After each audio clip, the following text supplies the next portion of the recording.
Olá pessoal, tudo bem? Aqui é o professor Bruno Oliveira.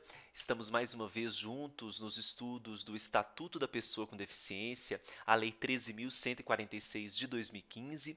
Hoje nós vamos avançar mais um pouquinho, não é? Nós vamos começar a falar aqui sobre o reconhecimento igual perante a lei. Já estamos no nosso artigo número 84 e vamos com muita atenção prestar atenção do que se fala, do que se refere esse artigo 84. Vejam só.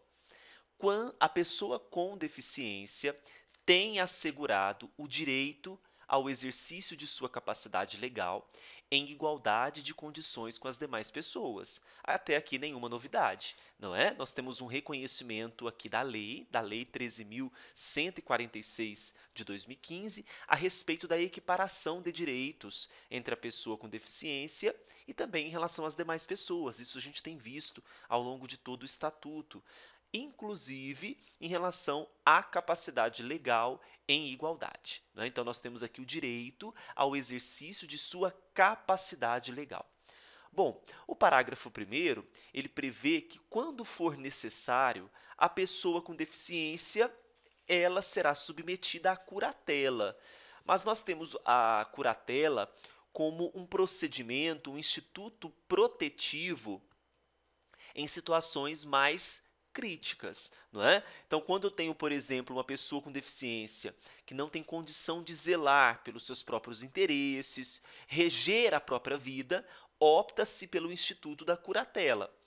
Agora, com a Lei 13.146, adota-se um novo procedimento possível, que é a adoção do chamado da tomada de decisão apoiada. Nesse procedimento de tomada de decisão, a pessoa com deficiência, o que ela faz? Ela elege ali duas pessoas idôneas que vão ajudar essa pessoa com deficiência a tomar as decisões na vida, a reger a própria vida. Isso sempre, esse instituto, essa tomada de decisão apoiada, ela foi criada justamente para resguardar a dignidade e a liberdade da pessoa com deficiência. É uma obrigação a tomada de decisão apoiada? Claro que não, é um ato facultativo. Parágrafo 3º. A definição de curatela de pessoa com deficiência constitui medida protetiva extraordinária, proporcional às necessidades e às circunstâncias de cada caso e durará o menor tempo possível. Então, quando opta pela tomada de decisão apoiada, veja que é um instituto de uma medida extraordinária, ou seja, ela vai ocorrer durante um tempo e não será a vida toda. O final desse parágrafo 3º é fundamental para os nossos entendimentos. Durará o menor tempo possível. Os curadores são obrigados a prestar anualmente contas de sua administração ao juiz, apresentando o balanço do respectivo ano. Lembra que nós falamos sobre a curatela? A curatela não basta uma pessoa administrar a vida dessa pessoa com deficiência, né, um curador, mas ele precisa o quê? Prestar contas. Porque ele não pode usar todo o patrimônio dessa pessoa com deficiência e fazer o que bem entender. Ele tem que prestar contas anualmente ao juiz para que o juiz possa avaliar se está tudo certinho, se está tudo coerente com as normas legais, se ele não está extrapolando a sua função. Tá?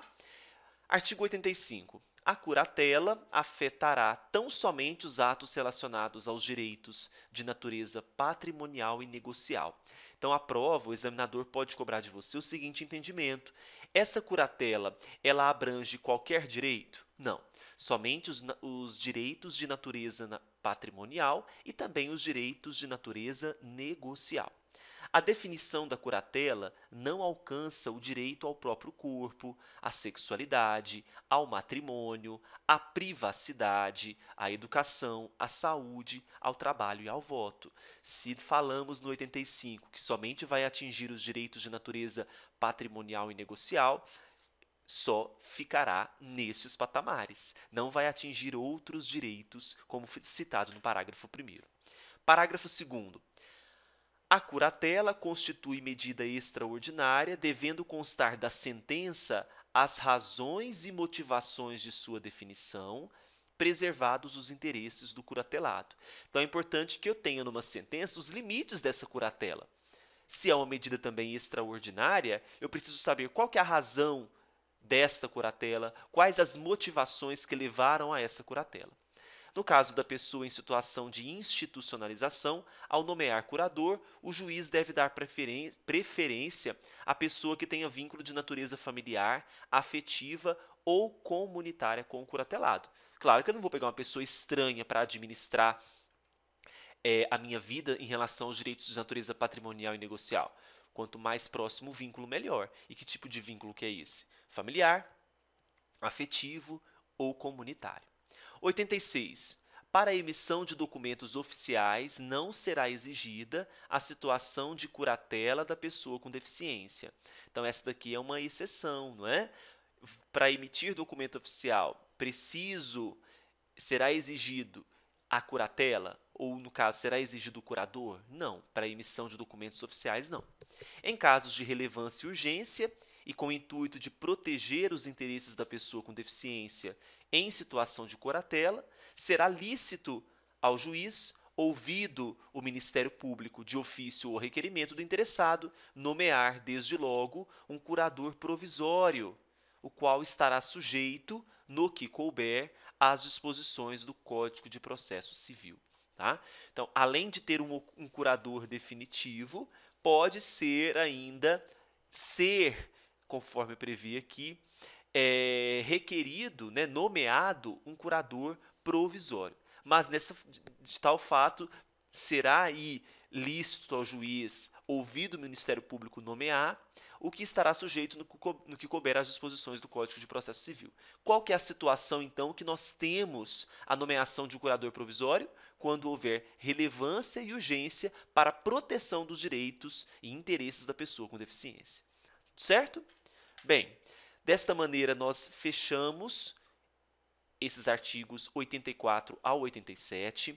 Qualquer dúvida, está aqui as redes sociais, pode me procurar nas redes sociais, inclusive pelo Instagram, @professorbrunoeleitoral, me siga lá no Instagram.